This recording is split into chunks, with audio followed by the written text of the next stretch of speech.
The radios were hissing. The pine branches were scraping against the shack's metal siding, and something inside the old ranger station kept tapping, slow and deliberate. The incident log begins with a cardboard box left on the back steps of the county archive.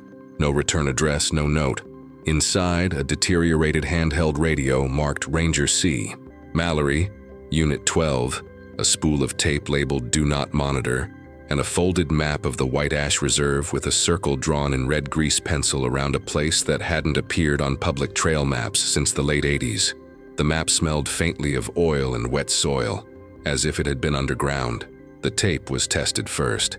The audio hiss filled the room instantly, the kind that seems to carry its own weight. Under the hiss, a faint rhythmic pulse, not mechanical, not quite natural either. The archivist assumed it was interference until she rewound the tape and heard the pulse fall out of sync, as if adjusting to the rewinding itself.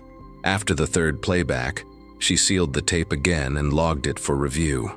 The radio was more unsettling. Its internal battery was swollen and dead. Corrosion lined the contact points, but when the tech turned the tuning dial, the speakers crackled as if responding to a live transmission. Weak, fragmented, repeating every few seconds. A voice shape, low, clipped, never forming a full word. The last known ranger to carry that radio disappeared on October 18, 2004, during an off-season trail sweep after reports of hunters trespassing near the restricted section. Mallory had radioed dispatch at 2:44 a.m. with a brief statement. "I see a light down there moving between the trees." Then a static burst. Then nothing. His body was never found. Search teams located his footprints leading approximately half a mile off trail before they simply stopped in a drainage ditch, as if he had stepped onto something that wasn't solid ground.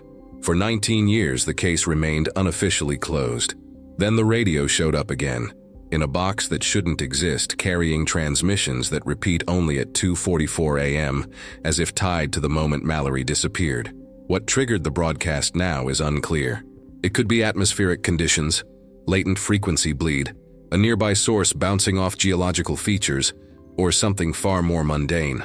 But the first night the team monitored the signal live, they documented a detail the original incident reports never mentioned: a faint scraping under the broadcast, slow, measured, like something dragging across a wooden floor.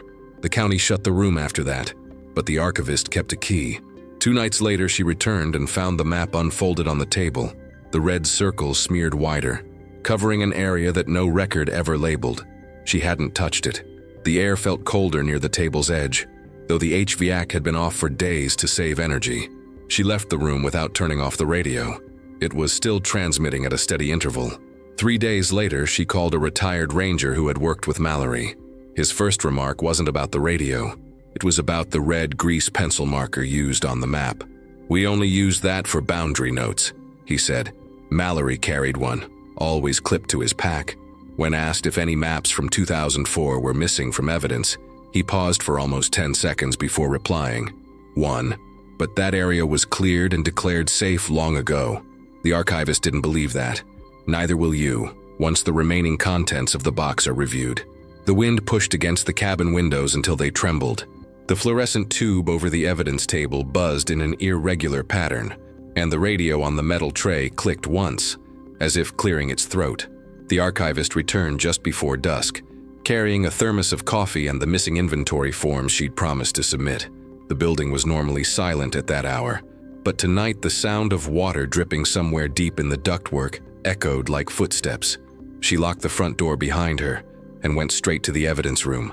The air inside smelled of paper dust and cold metal, the kind of smell old stations collect when no one visits them for a while. She checked the map first. The smear across the red circle looked darker than before, as if the pigment had soaked deeper into the fibers. When she traced the edge with a gloved finger, the paper felt damp. She checked the ceiling for leaks. Dry.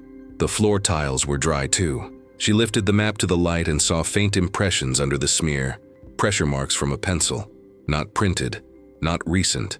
She set the map down slowly, trying not to acknowledge the tremor in her hand. At 2:41 a.m., the radio began to tick. Not broadcast. Tick. Short, firm, like someone tapping the casing with a fingernail. She stepped toward it, careful not to disturb the table. The tick repeated every 3 seconds. A countdown. At 2:44 a.m. exactly, the static rush surged through the speaker.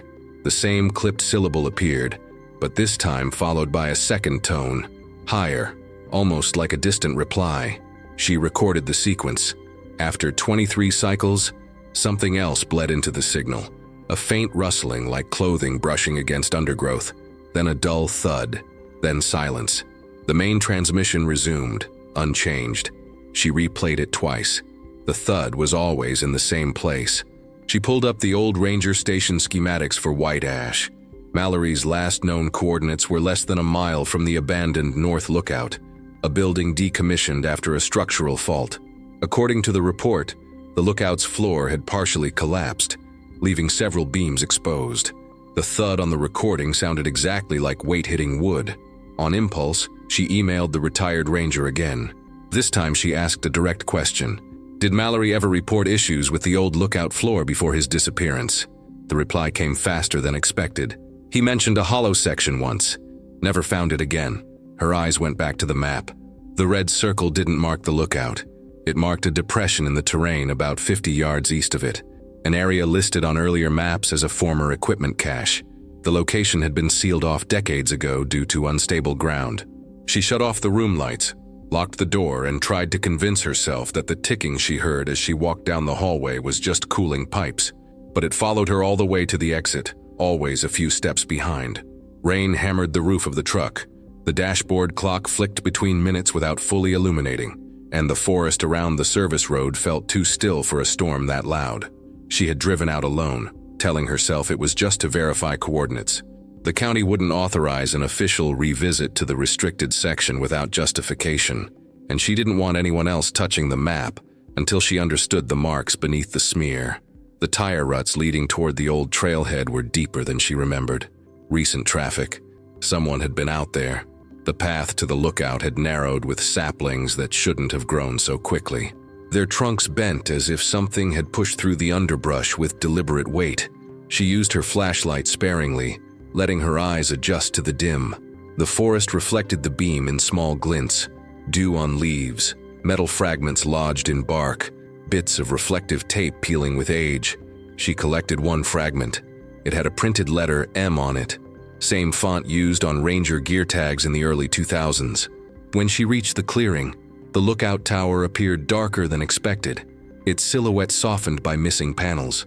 The structure looked as if it had been leaning for years, but only now decided to show it. The lower floor was lined with graffiti, dates mostly, none earlier than 2012, no signs of anyone recent. Yet the ground carried impressions in the mud, deep heel marks, spaced consistently, heading east. She followed them until the mud gave way to packed soil. At the tree line, the soil pattern changed. A broad depression covered in moss extended into the brush, a shallow basin, the same shape marked on the old map. She knelt and brushed away a section of moss. Beneath it, the earth felt oddly smooth. Not stone, not wood, something in between like compressed layers under a varnish. Then she heard it, a faint creak, not from the trees, from below. She froze, listening. The creak repeated, softer, as if muffled by several feet of soil. She scanned the perimeter and found a narrow gap where the ground sloped. Two rusted metal handles protruded from the incline, nearly overtaken by roots. She pulled. The left handle shifted easily. The right resisted, then gave with a quiet snap. A rectangular section of earth moved a few centimeters, revealing a sliver of darkness beneath. The air that rose from the opening was colder than the storm air above. She leaned closer. A whisper of a sound drifted up, static, faint, and intermittent. She checked her watch. 2:43 a.m. The radio in her pack was off, battery removed, yet she heard the same clipped syllable she had recorded in the evidence room. The soil vibrated under her palm. She stepped back as the static rose again, thinner this time, like a transmission filtered through several surfaces. Then came a soft scrape, the same measured drag she'd cataloged from the tape. One slow pull, a pause, another. She reached for her phone to document the sound, but the screen flickered white, then shut down entirely. No battery symbol, no boot, dead. Her flashlight dimmed next, as if its power was being pulled downward. She backed toward the lookout, keeping her eyes on the partial hatch. Nothing moved, The static faded. The forest absorbed the last echo. When she finally returned to the truck, her hands were shaking too much to turn the key. She sat there listening to the rain soften into a mist. At 3:12 a.m., her phone restarted on its own, screen showing a single notification with no sender. 12 units lost. One signal remains. She didn't open it. She just drove. The archive's motion sensors clicked on one by one. The overhead vents released a low groan, and the radio she'd left locked inside its case was already transmitting when she opened the door. It was 2:11 p.m., far from the usual hour, yet the speaker pushed a thin, pulsing whisper that didn't match any pattern she'd logged. She approached slowly. The lights above her dimmed with each step, like the building was breathing in shallow, uneven intervals. The radio's LED, dead for days, glowed a faint red. She checked the recorder she'd left running overnight. The file had grown to 37 minutes, all of it blank except for a single spike at 2:44 a.m. She scrubbed to the spike. Instead of the usual clipped syllable, the waveform revealed 3 short taps, then a scrape, not dragging, searching. Her phone vibrated. Another unsent notification appeared, 1 unit inside. She turned toward the shelves. Paper files, canvas binders, field reports. Everything looked undisturbed, but there was a new smell in the room.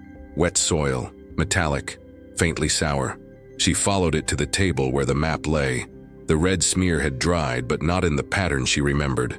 It had spread again, subtly, tracing a thin line from the circled basin toward the lookout. Like something had dragged across the map surface with a pointed tool. She examined the pressure marks under the pigment. New impressions. Not pencil. Something narrower. She angled the lamp. The impressions formed a sequence of slashes and short bends, trail shorthand used by rangers marking unsafe direction changes. Mallory's era. She compared it with scanned field notebooks. The pattern matched his handwriting exactly. She checked the map corners for tampering. No tears, no loosened fibers. Yet the mark sat beneath the top layer of pigment, as if pressed into the paper from underneath. At 2:43 p.m., the radio emitted a sharp chirp.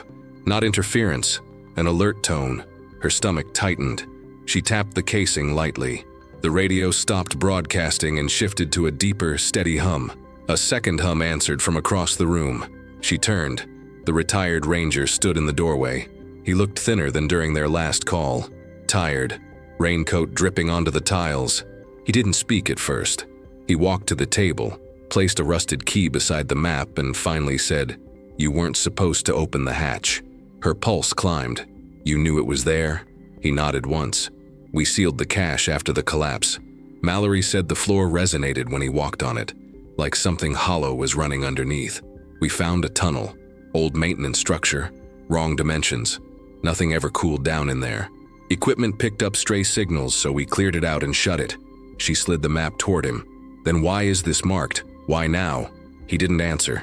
He studied the smear, then angled his head slightly, as if listening to something she couldn't hear. "Did the broadcast change last night?" "Yes." He swallowed. Then the ground shifted again. Her phone buzzed. Another message flashed. Signal moving. Before she could react, the building lights snapped off. The emergency strips glowed faintly along the baseboards. The radio hummed louder. The retired ranger stepped back toward the door, but the latch clicked shut behind him, locking from the outside. The map curled at the edges, reacting to a sudden drop in temperature. Frost formed along the smear. The radio shifted tone again, higher, faster. She recognized the pattern this time. Not message fragments, but distance modulation. Something was moving toward the station, broadcasting as it traveled. The retired ranger braced himself against the table. "If it's following the old path, it'll hit the lower foundation first." A low vibration rolled across the floor. Steady, slow, like pressure traveling through concrete. The shelves rattled. A stack of files slid off and scattered across the ground. The vibration stopped beneath their feet. Silence. Her recorder lit up on its own, its red indicator blinking even though it was powered off. The radio emitted one final burst, a single sharp syllable that matched Mallory's last transmission. Then the floor creaked, not from the building settling, from weight. Something beneath the tiles shifted, paused, and pressed upward, just enough to bow the metal legs of the evidence table. A thin line of dust trembled along the floor seam, as if the ground itself waited for a cue. The retired ranger reached for the rusted key he'd brought, hands unsteady. "This wasn't supposed to open again," he whispered. Another vibration rose, slow, directional, stopping directly under the map. When it ended, the radio clicked once, as if acknowledging a response. The ceiling vents rattled in short breaths. The emergency strips flickered like distant lightning, and the vibration under the evidence table pulsed once, sharp enough to lift a corner of the map. She backed toward the wall, keeping her eyes on the seam running beneath the table. The retired ranger tightened his grip on the rusted key, knuckles drained of color. The hum from the radio dropped into a low, steady drone, almost like it was sinking to whatever pressed against the underside of the floor. A faint crack formed along the tiles, not a break, an alignment. The dust around it shifted outward, forming a thin oval that matched the shape she'd uncovered in the forest. The map trembled. The red smear darkened. The room temperature fell until her breath fogged in front of her. The retired ranger knelt and touched the seam with 2 fingers. "This isn't structural," he said quietly. "It's tracking the broadcast path." She felt her legs weaken. Mallory's broadcast? No, the return signal. The hum deepened again. The recorder clicked once, then began playing audio through its tiny speaker. Not static, footsteps, one slow step, a pause, a second. The cadence matched the prints she'd followed east of the lookout. The seam widened by a fraction of an inch. Air rose from below, cold, recycled, metallic. The smell was unmistakable, the same underground scent that clung to the map when she first examined it. The retired ranger grabbed her arm. "We need to leave. Now." The door behind them remained locked, deadbolt engaged. She lunged toward the emergency override, but the panel displayed a frozen green bar. No controls responded to her touch. The floor thudded from beneath, one heavy strike, then another closer to the table's center. The map shifted again. This time the red smear didn't spread. It tightened, contracting into a narrower line running toward the station's front entrance. A path, a direction, a warning. The retired ranger stepped toward the table, lifting the map by its corners. More impressions had formed beneath the pigment. Not directional marks this time. Coordinates. 6 digits. Mallory's logging pattern. She recognized them instantly. The ranger station's GPS location. Then the radio broke into a sharp sequence. 3 bursts, 1 long tone. Silence. The same distress pattern used when a ranger triggered an emergency beacon manually. Only one person ever triggered that code on file. Mallory. A final vibration surged under the tiles. This one didn't stop beneath them. It moved away, slow at first, then faster, traveling toward the front of the building. The emergency strips along the floor lit up sequentially, as if something passed them from below. She and the retired ranger stood motionless, listening as the invisible pressure continued along the corridor, reached the lobby, and paused directly under the entrance door. The building stilled. No hum, no vibration, no static. Then the radio spoke, clearer than any transmission they'd captured. A single word. "Open." The retired ranger stepped back, breath tight in his throat. "That's not Mallory." The word repeated, softer this time. "Open." The entrance door's hinges creaked even though no one touched them. The latch folded inward with a metallic gasp. Cold air swept into the archive, carrying the distant scent of wet soil and cedar. The emergency strips flickered twice. The vibration resumed. Outside now, moving away from the station, following a direction marked earlier on the map. A long silence settled in the building. She approached the door slowly and looked out across the dark parking lot. No figures, no movement. Only the faint echo of a repeating static pulse fading into the distance, heading back toward the tree line behind the county road. The retired ranger folded the map carefully, as if afraid it might react again. "Whatever was beneath that floor," he said, "it left, and it took the signal with it." She scanned the empty lot once more. Nothing, not even footprints. But when she stepped back inside, her phone vibrated again. One final notification pulsed on the screen. 2:44 a.m., next broadcast pending. Location, unknown. She turned off the phone and set it beside the radio. The LED had gone dark again. The room felt warmer, as if whatever had passed through no longer pressed against the foundation. Still, she couldn't shake the image of the seam in the tiles aligning so precisely, like a hatch waiting for pressure, like a door built for something that didn't use doors. She locked the entrance, checked the windows, sat at the table with the folded map in front of her. Somewhere beyond the parking lot, in the direction the vibration traveled, a single static pulse echoed faintly through the night. 1 unit remains.